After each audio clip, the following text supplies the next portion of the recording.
It is my pleasure to welcome a returning guest back to the show, and that is Sean O'Toole. He's the founder of Property Radar, formerly Foreclosure Radar. He is going to give us some great insights into the market and into advertising and into what are property buyers, especially wholesalers, what are some of their techniques nowadays that might surprise you? So let's dive into this topic. Sean, welcome back. How you doing?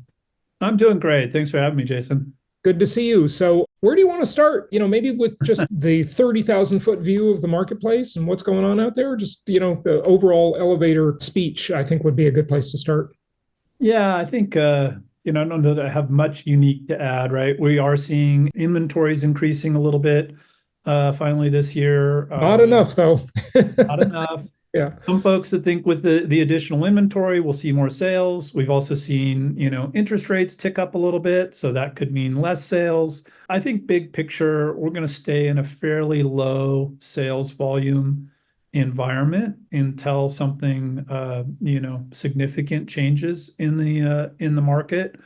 And we're likely to see, I think inventories continue to creep up a little bit as folks decide to sell. The other, the huge thing is that we have so many folks locked into a low mortgage rate, and that puts a lot of pressure on them to stay in their home rather than to switch homes or, transact like they might normally otherwise. Even if they need to move for some reason, they're likely to keep that house and rent it out versus sell it. So those are some of the things, that I think are really going to keep a lot of both on the supply side, it's hard to let go of that great mortgage rate and sell. And on the buy side, it's hard to pay these new mortgage rates and buy. So I think lower transaction volumes is the big picture. Maybe a little better this year than last year, but Yeah, still. but still overall the trend being low inventory, lower sales volume. When you have low inventory,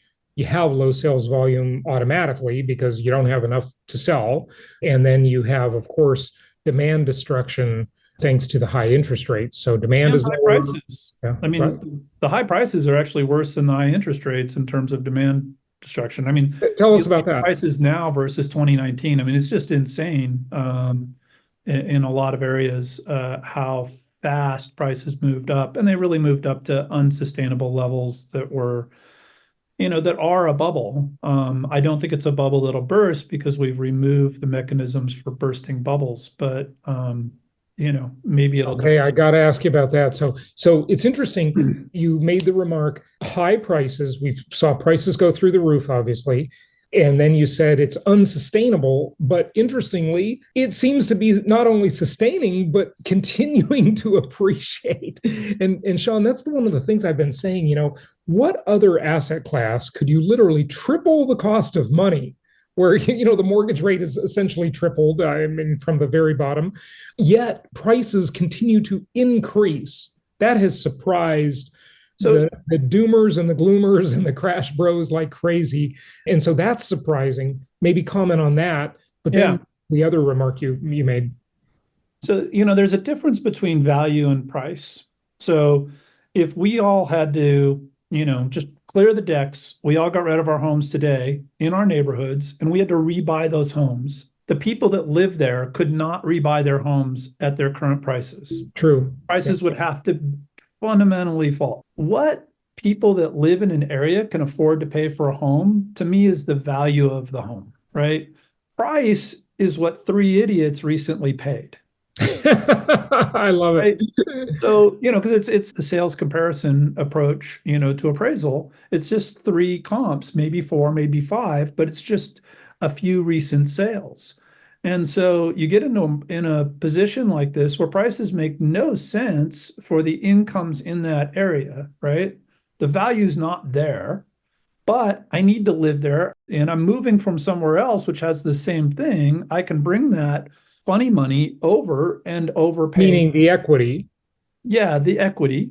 But, it's in 2006 we had really high prices, right? And people were like, "Oh, my home is an investment. It's worth this." Right? And this is where, there's a piece here about investing, and I'm not anti-investing. I don't think it's even now is necessarily a bad time to invest, but this idea that price, has something to do with our net worth, right? So we saw people's net worth in 2006 go from here to 2008, 9 down here.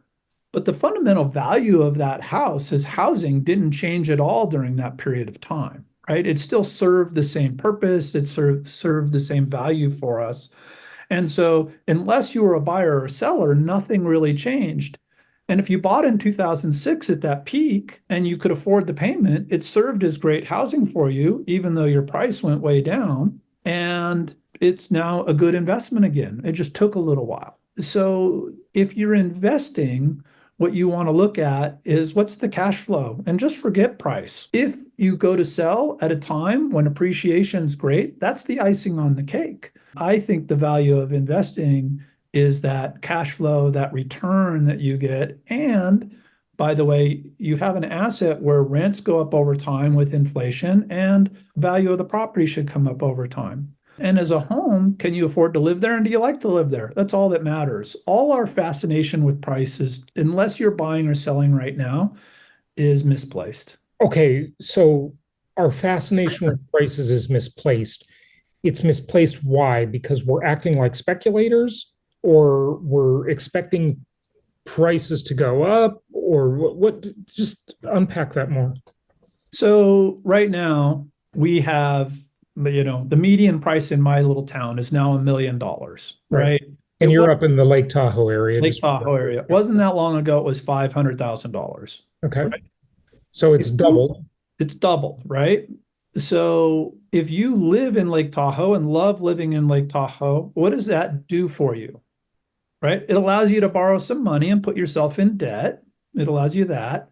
It allows you to sell, but if you sell, you're just going to lose money on the transaction if you want to buy back. You can sell and leave the area, right? But if you love being here, what does it really do for you that prices have doubled? If anything, it's put pressure on property taxes. Fortunately, here we have Prop 13, which limits how much you're on the California side. Yeah. Okay. So a year, but what does it change if you suddenly run around? Well, I've got $500,000 of net worth, of extra net worth, and you start spending like you have that, you're just going to get yourself in trouble. Yeah. So here's the thing. Your argument, on its face is accurate, I think, but it's always been that way. And granted, it hasn't always been that way in such a short time span. The time span might have been longer, but the concept is exactly the same. And really, it's an argument that it's just the value of the dollar has changed. It's just inflation. Okay. Because now we haven't had 50% inflation over the last. Well, all I'm saying is consumer price inflation versus asset inflation are different things, right? Those don't go evenly, as we know. But the wealth effect is there, and it has outpaced consumer prices. So those people do really have more money to spend, right? The people that owned real estate dramatically outpaced the people who didn't. Okay. Absolutely. They got a huge perk. There's this economist that we all know about from 250 years ago or so, Cantillon, right? The Cantillon effect. The people closest to the money printer get the benefit of the money printing first and most. And so you could argue that every homeowner with a mortgage, especially because the inflation has debased the value of that debt, every homeowner got the Cantillon effect. They were closer to the money printer, right? And every investor multiplied that effect because not only did they have their own house probably, but they had multiple investment properties. And if they were leveraged, that really... Don't misunderstand me. I'm not suggesting people sell their house, take their chips off the table and go rent, right? But what we just saw is very similar, but opposite to what we saw in the 2005 to 2009 timeframe. Okay. Right. So we saw a huge decline in values in that time. And a lot of people thought, oh, you're an idiot for owning real estate during that time. And again, if you invested in real estate in 2005 and 2008, you look like an idiot. But over 10, 20 years, the wealth effect, right? If you're slowly adding dollar cost averaging, whatever, you're building your real estate, even the real estate you bought in 2005 has now worked out to be a great investment. Well, the interesting thing too is you might have thought you looked like an idiot investing in real estate, but the question nobody asks is you can't hear the dogs that don't bark. what else would you have invested in instead? The It didn't stock go market took a down. dive. Precious metals didn't even perform well, surprisingly. I mean, everything was decimated, right? Yeah. Businesses were decimated. The stock market, nothing performed well during the Great Recession, right? In fact, I would argue that leveraged real estate actually performed the best. Oddly, most people didn't think that way because they have a hard time understanding the multidimensional benefits of the real If, estate. But, if in 2005 you bought a property that had a 5 cap and you took advantage of depreciation and other things, the other benefits of owning real estate, right. you did great. Yeah. And you still got your 5% return. Now, if you bought speculatively in And in the 2005, stock market, you might have lost 40%. Yeah. counting on future appreciation. And I think that's right now, like if you do good fundamental investing right now, I think it's a great time to invest. I would not be doing speculative investing in this market, counting on more appreciation like we've seen the last couple of years. Yeah. Well, that's goes without saying. Couldn't agree more. If you're going to be a speculator, that should only be a small portion of your wealth, 10%, maybe 15 or 20 in the more bull market attitude. But, don't speculate with your main thing, right? But You've got to be a this prudent is a investor. huge thing, so the run from 2000 to 2005 was also a very quick run up, kind of like we've seen the last handful of years here. And you had a lot of people that were buying in 2005 speculatively. I remember I sold a home to, and I actually tried to talk them out of it in Stockton, California, epicenter of the foreclosure crisis. He worked in the fields and she was a maid, and they were buying a $400,000 home in Stockton, and they clearly couldn't afford it. And I just said, hey, listen, you shouldn't be buying this house, right? I basically tried to talk them out of it. And they're like, but our brother made $100,000 last year. Our uncle made $100,000 last year. Everybody's making money in real estate except us. And so we're going to buy now with the idea that that's going to happen for us over the next year. I don't Yeah. think this is that moment. What you alluded to earlier is how appraisals use three comps, right? And obviously, residential real estate is sold by the comparison approach. And you said that's just a reflection of what three idiots agreed to pay. And yes, you could argue that that's just the greater fool theory, right? Which states, no matter what I pay, some greater fool will come along and pay more. And that's essentially a game of musical chairs. And we've seen how that ends sometimes. But if you're in a market where you have a lot of inflationary pressure in the system, you have a shortage of housing, and you have no path really to create any significant amount of new housing inventory, and you have 15 years of a lack of building, especially of entry level housing, and you have 15 years or more of really strict underwriting guidelines on mortgages. We have all those things. Yeah. Are you a greater fool? It seems like prices are high. I couldn't agree more. But Yeah. are they in danger of falling in any real way? So let's get to that. Are they in danger of falling in any real way? So if we roll back the time, roll back to 2005 when I sold all my real estate assets, right?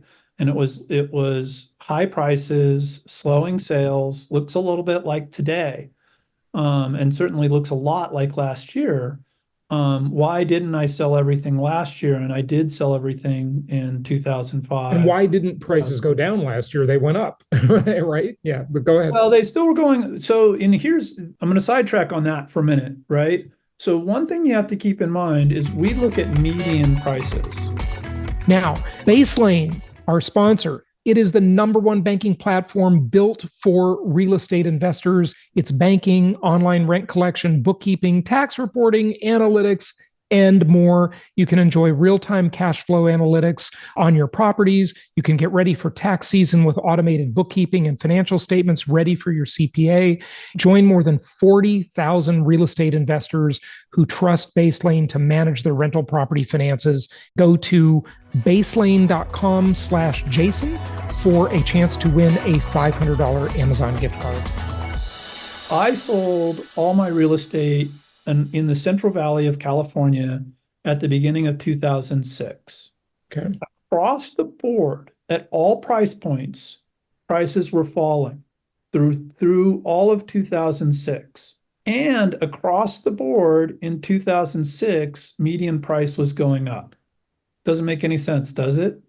Okay. It's true. It's a fact. Right. Why did that happen? But that was only 2006. It wasn't 2007 and 8. Right. But in 2006, prices were falling and median price was going up. And everybody was saying price is still going up. What happened? Yeah. Well, we got to remember median and average are obviously different things. Median is just the middle, right? And so, And if you have a market skewed toward more high-end properties being built and sold and coming up as inventory, that's going to, influence the median price. If it's a market where you have more low-end and selling and being built, yeah. that's going to influence the median price too. Obviously, those influence the average also, but they influence the median more. Right. So you need to be very careful when you say, oh, the median price is still going up. That doesn't necessarily mean prices are going up. So it's just a little cautionary note, right? That there can be time when people are like, hey, prices are going up, and they're not, right? Yeah.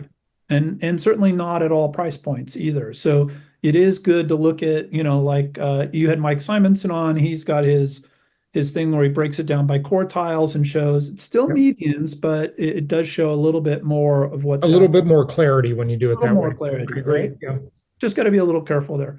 Mhm. So why did I sell in beginning of '06 and didn't sell last year? And the reason was the regulatory framework in '06 was that banks had to get bad assets off their books as quickly as possible. And so as we started to see foreclosures come up, it was clear that banks would sell those at any price to clear them. Yeah. And that actually And they were being pressured to do that by the government, right? they were required by the government to Right. do that, right? And so that was actually the regulatory framework at the time. Post 2009, that regulatory framework has changed to keep homeowners in their home at any price, right? So not that we're going to have no foreclosures, but we're not going to see a repeat of what happened back then. So the question I always ask, once prices go up, their prices are very sticky, right? Us owners don't want to sell for less than what Zillow said our house was worth last month. Right. So it becomes very sticky. So you need some sort of distressed seller in the market that has to sell, Yep. that forces inventory on the market, that forces prices down.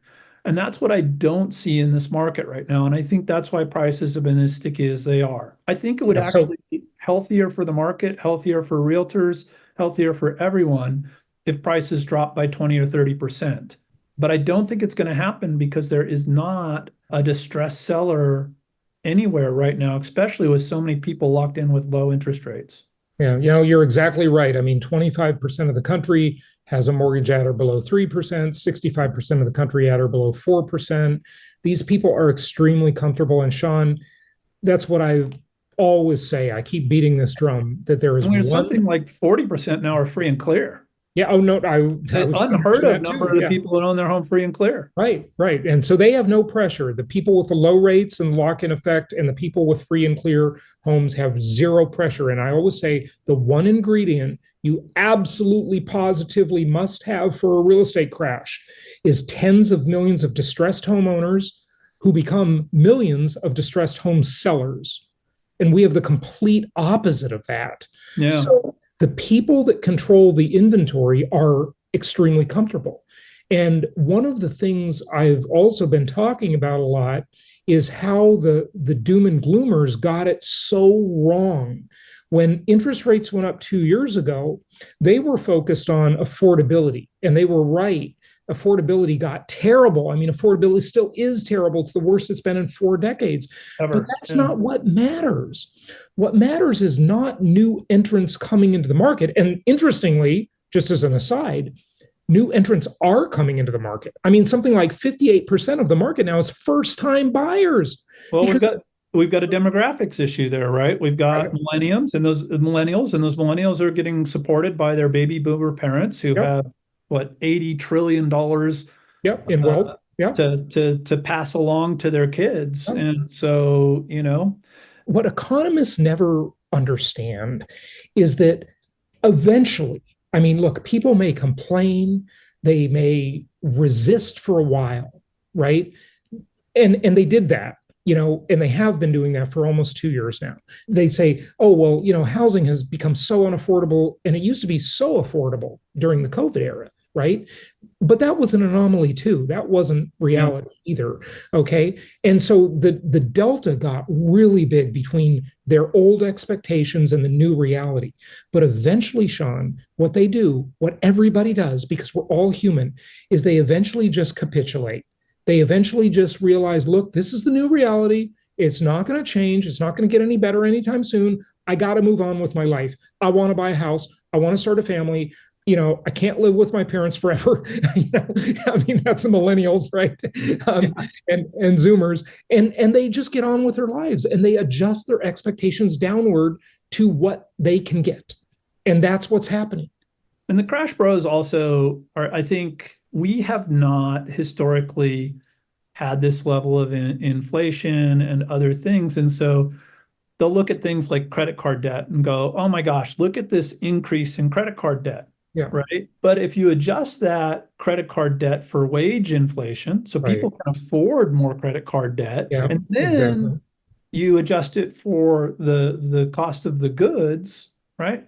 I would actually argue that our credit card debt's probably lower than it's historically been right now. I would agree with you. I'm so glad you said that. Chart on Twitter, right? That's a scary looking chart on Twitter that, oh shit, we're in trouble. But you have to adjust these things based on, kind of where things are at now, where wages are at now, et cetera, where incomes are. So a lot of the things I see from the crash bros, as you call them, it's just bad analysis. Yeah, it is. It's very surface level, shallow analysis. And, I'm so glad you said that about the credit card debt. And if you look at overall debt, of course, they've got the same kind of arguments about auto debt and so forth. But look, a lot of people really are just skipping the whole car ownership thing too, right? You really don't need a car the way you used to must have a car, okay? Depending on where you live. Yeah, but of course, but we have a lot of on-demand options nowadays that weren't there before. I mean, look, I'm currently in Arizona where they have these driverless Waymo cars running around. I downloaded the app. I can't wait to get in one of them. I'm going to do it today. Now, awesome. Hopefully I'll still be alive tomorrow. The odds are good. Yeah, and they're cheaper than Uber, and they're cheaper than Lyft because they have no driver, right? And so they're really quite cheap. Like I last night, I was on my phone, I was looking at their app, and I was looking at some routes, and I was thinking, mostly when I go to a city now, I don't bother to rent a car anymore. It's just too much hassle to wait in line and rent a car. I just take on-demand services around, and I find that it's much easier, much cheaper, and it's just really a better way to go. When I turned 16, I couldn't wait to get my driver's license. I mean, that was like, for a Gen Xer, that was the first thing I'm going to do. I want to be able to take girls out on dates. I want a car. I want the freedom of a car. Now, I didn't own a car. I used my mom's car, but I still could drive it, right? And now they don't even care if they get their license. It's like they're waiting until they're 21 Friends' years kids old. are 18 and they don't have their license yet. I'm like, it's a different world. That's the point. And so you're right about the credit card debt. And the same thing is true about the housing inventory levels. Because you know what those don't adjust for is the population. And so if we go with like Mike's estimate and most even lower estimate of 1.2 million homes for sale at any given time being the normal level of inventory, well, that was true 8-10 years ago when the population was lower than it is today. So you've got to really adjust that like you adjust a chart of credit card debt for inflation. It needs to be higher. Yeah. It needs to have grown. And, we've got a huge problem here in California with, just NIMBYism and, the state's trying to tackle that and the cities are fighting back. And, it's kind of a crazy thing. But the bottom line is we're not building enough inventory. And, while the state's trying to change some of the zoning laws and force some things on cities, at the same time, they're passing all these crazy laws, that just keep the cost of building going up and up and up. I built a home a while back, and the foundation had to survive both a 100-year flood and a 100-year earthquake at the same time, right? And the foundation cost was more than like a single family home cost would have been in Texas, right? It was ridiculous. Yep. And in downtown Truckee, and most of these buildings down here were built in the 1800s. They're more than, 100 years old. Right. And they're all still standing. Yeah. And they work just fine. And so we've really made new affordable housing illegal in I love it. I love it. That's exactly hey folks, that is a quote from Sean O'Toole. We have made new affordable housing illegal. I'm so glad you said that. That is absolutely true. And Sean, that's another misnomer about prices. When you look at price history of housing, they're not adjusting for square footage usually. In 1970, the typical home was 1,500 square feet. Today, it's 2,300 square feet. Just ever so recently, the builders started shrinking their homes to try and meet buyer demand at the lower end of the market. So that is reversing a bit. But a little bit of that, and then also a lot of the 2-bedroom homes for 55 plus communities is the other thing that's shifting that down a little bit. But you think it shifted up even with all the 55 home communities being built that are only 2 bedrooms. And it was still shifting up with that. So, which is crazy because, there were houses in my hometown, the little dingbat houses, we call them. They were 900 square feet, 3 bedrooms. That product doesn't exist anymore, but that used to be the affordable housing. And now that 50-year-old housing is the affordable housing, and nothing new is affordable. Okay. Yeah. So, what I was going to say is the quality of construction of those new homes, like my house that I recently sold in Florida. I mean, I never lived in a house like that, Sean. It was built like a tank. I couldn't believe the sturdiness of that house. I mean, the houses I had in California were built out of paper mache, but the Florida house, I mean, because of the hurricane standards, you can't build an affordable house anymore. That's the point. Yeah. So the building codes, they're good. They've just made affordable housing illegal. Like, and they have their benefits, right? They're great. They're better for the environment. They're more likely to withstand, whatever, flood, fire, hurricanes, et cetera. But, it's just not affordable. And, most of that affordable housing that used to be legal to build is still standing. And it's been 50 years. So was that really such a bad thing to build? Yeah, I couldn't agree more. And Sean, they've done the same thing with cars, right? You've seen a lot of reports over the past couple of years, the end of the $20,000 car, right? And cars are much more technologically based than real estate, right? So you'd think that the price declines in automobiles would be very significant because they're basically tech items, to a large extent. And computers and TVs and everything else has declined. Right. But now the cars, with all the safety standards, I mean, of course, we've got now, I remember when I bought my first car that had an airbag. And I remember talking to the salesman about how much that one airbag in the steering wheel cost. And, it was like, at the time, it was like $3,000. And we had this whole conversation about how that made the car so much more expensive. And he said, look, your insurance company views the airbag as a lower cost than the cost of fixing your face, right, when you have an accident. And fair enough. But now we've got surround airbags in these cars and a million safety features and a million safety systems. So it's not the same car. It's not the same house either. Right. Yep. Okay. And, all right. And the houses that we're building today are better. There's no question. Yeah. Cost a lot more, and it's removed that entry-level product that, here in California is hurting our people who want to be teachers and firefighters and, the service industry. And even with the laws that they made about accessory dwelling units or ADUs, that's not really helping because those are so darn expensive to build. It's still very expensive to build. Yeah. So, Sean, I want to switch gears before we wrap it up and have you talk, and I know you've got a couple of graphics to share that are interesting, about something that most people wouldn't see and they wouldn't be privy to. It's kind of what happens behind the scenes in the real estate market with this whole cottage group of real estate wheeler dealers called wholesalers. Okay. Yeah. Most of my listeners know what wholesalers are. And these are people that get a property under contract and then they resell the contract and assign it to somebody else. But they're acting differently than they used to. And that is an indicator as to what's going on in the real estate market. Not everybody's watching this on video, but what does this graphic tell us about what's going on in the real estate market? So my company, we track data on every property and every transaction in the US. And we used to be mostly used for due diligence and mostly used by foreclosure investors. But more and more people are using us to do lead gen, to go find deals. So wholesalers use us a lot to go find the deals that they do. And a lot of our investors, though, would just buy deals from wholesalers, right? Because they were interested in doing the fix and flip and making the property nice and the rest. So I'm gonna break down here an example of what kind of a traditional deal looks like. A wholesaler goes out and buys a house, gets a house under contract, I should say, for $200,000, right? They take 20K, add to that, and they find an investor to buy it for 220K. That investor goes through, and between commissions and repairs and the rest, they end up, putting 50K into the property. They make 30K.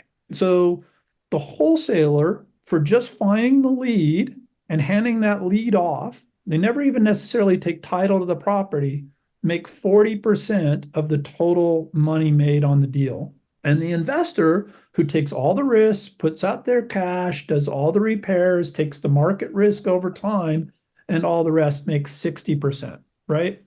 And this is kind of the way things have worked for quite a while. And if you're an investor, it's like, really, why aren't you going and getting the deal yourself, right? Now, the other side that's happening is that it's getting so hard to find the deals that the wholesalers that are finding the deals are going, wait a second, why am I only taking 20K? They still don't want to take on the risk. They still don't want to do the work, but they're finding instead they can relist these properties as is on the MLS, something called wholetailing. They can now make 60% or more and just flip it directly to an owner that wants to buy a fixer. And there's enough of that happening in the market that we're seeing a pretty big shift here where investors that used to rely on wholesalers can no longer rely on wholesalers to find deals because those wholesalers are selling to that end consumer directly. And the wholesalers are making more money on their deals. And that's forcing these investors to go out and do lead generation and find their own deals, which has been great for us as a business. And so you're sort of calling the investor the fix and flipper, the person who's doing a remodel and improving the property and then keeping it as a buy and hold rental, right? They may keep it in this example, right? They're selling it and they just do a fix and flip and they're selling. But also, if you're doing the buy and hold, you're now going to pay a greater premium to that wholesaler for finding the deal than if you go out and find the deal yourself. It's still hard to find deals, but it's becoming more and more worthwhile if your goal is to do buy and hold or to do fix and flips, is to go find that deal yourself rather than rely on a wholesaler. And for the wholesalers, though, it's good news because they're making more money selling the deals that they find directly to consumers. Mm-hmm. Okay, yeah, that's interesting. So, what does this tell us about the market, though, Sean? Most people listening or watching aren't wholesalers; they're buy and hold investors. They just want to buy usually a rent-ready property, rent it out, hold it, and create wealth over time. Yeah. What's going on here? Like, why is this happening? I mean, the bottom line issue is just the lack of inventory, right? It's given the wholesalers this new channel where they can wholesale out to the market rather than have to go through an investor and get it cleaned up and ready for market. So it's given them a new option, and it's a sign of the lack of inventory in the market. Yeah, so just the lack of inventory. This is a symptom of that, and the way people are acting in the background. Yeah, interesting. But Well, it's Sean, causing pretty big shifts in the in the investor world, but both for the rehab and for the flip fix and flip folks, yeah, really sure it causing is. shifts in relationships and how the whole market works. I agree. Anything else you want to share with us? Anything I didn't ask you that you want to make sure our listeners and viewers know? Yeah, I think the big one that I get asked a lot, and in fact, I'm working with a reporter right now on some increases in foreclosures in like Houston and certain parts of Florida and other things. I think there's still a lot of concern out there about foreclosures. I was on 60 Minutes explaining the foreclosure crisis to Steve Croft back in 2008. So that's kind of what I'm most known for. That's a Um, big deal. Yeah. yeah. And the regulatory changes plus the amount of equity in the market, we'll continue to see foreclosures. So we continue to be people that don't make their payments and lose their house in that way. But we're not going to see a downturn in price and anything like we saw in 2008. So anytime you see a crash bro telling that story, you can just wholesale dismiss it. There's no data to support that. There's not the regulatory framework to support that. They're just misinformed, and I think that one for sure of all the crash bro stories is the most ludicrous. Yeah, I couldn't agree more. I like to say someday they will be right. Of course, there are always cycles. Of course, there will be crashes and booms but when these comfortable people have either no mortgage at all or they have 27 years left on their mortgage, it's not coming anytime soon, this crash you're waiting for, folks. So don't hold your Yeah. breath, right? But I guess the balance to that is in 2016, I ran around giving a presentation basically saying why things were going to be fairly calm, kind of for the foreseeable future until the next black swan. And I had a slide that had all the different black swans on it, right? And one of them happened to be a pandemic. And that turned out to be the next thing. But there's lots of black swans. AI is a black swan. I mean, people don't realize that yet, just like the internet was a black swan. It will kill certain things and benefit other things. Yeah.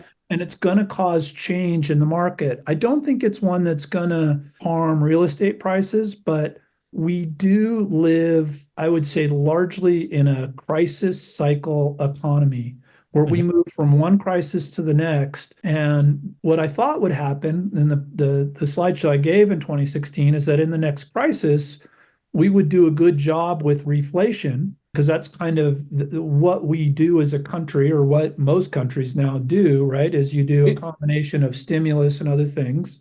So you said the word you used was reflation, right? Reflation. Got it. Okay. Right. And so after 2020, we took kind of the steps we took after past crisis. We did a little faster, a little more aggressively, so the downturn wouldn't be as long. And we kind of did the right steps, except we missed the fact that we killed supply by sending everybody home. And that combination, we ended up not just reflating the economy, but then resulting in inflation. So that was a pretty big misstep. Yeah. And you could say, oh, we put too much money into the economy. I think it's equal to say we sent too many people home and we should have found a way to keep supply up. Good point. But we missed the mark on that one. So that's the big question. When we have the next crisis, whatever it is, I expect we'll see low interest rates again. I think in my lifetime, I will see interest rates in the ones. Wow. Wow. Yeah, I think I'll see interest rates in the ones with 40-year fixed financing in the United States as a way to get us out of some black swan. Right. Because that's the way we deal with crisis. We lower interest rates and we put stimulus in. And Sean, that will be the next thing. Another brilliant thing you shared. I don't know about the 1%, if for 40 years, if that's going to happen. I hope it does. But can you imagine prices will go through the roof if that happens? That'll be insane. Now, it will peel off some sellers, but they're just going to rebuy and buy as much as they possibly can because they've got massive amounts of equity, right? So, and their equity will skyrocket. But what's so interesting about what you said, although you didn't completely say it, and I want to finish the thought for you, is that we all have to understand. I mean, look, Ken McElroy, he's a friend and business partner of mine, right? We all know Ken McElroy, been on the show many times.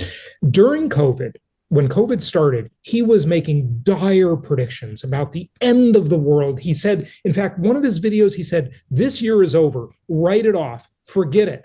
Don't touch, don't do anything, right? And later he admitted why he called that wrong. And he said to me, he said, I didn't count on what the government and the central bank would do, right? And what we have to realize is that we live in a centrally planned economy. Now, look, as a free market guy, I hate that. Okay, but we have what we have. It is what it is. And it's not just us, it's most advanced of the world, of economies in course, the world. almost virtually all of the world. Yes. Okay. When they say, well, there's a G7 meeting, a G20 meeting, whatever, all they're meeting about is how to print money. That's what the meeting is always about. Yeah, there are some flavors of it, but essentially it's increase the money supply to prevent the crisis and reflate. And that's the thing. You always have to count on, look, the central planners have a vested interest in, it's aligned with you if you own real estate and you use mortgages, especially on that real estate, because they're going to reflate and they're going to loosen the money supply, loosen the credit supply. That's always the response to whatever crisis of du jour we have. And yeah, it's really good that you pointed that out. It's because we have no fiscal policy too in the US, it makes it even worse, right? Yeah. So if we had a functioning Congress, there are other things we could do that would work better, but we leave all of this on the back of the Fed. So it's these very crude levers that they pull, and they create these asset inflations as a result.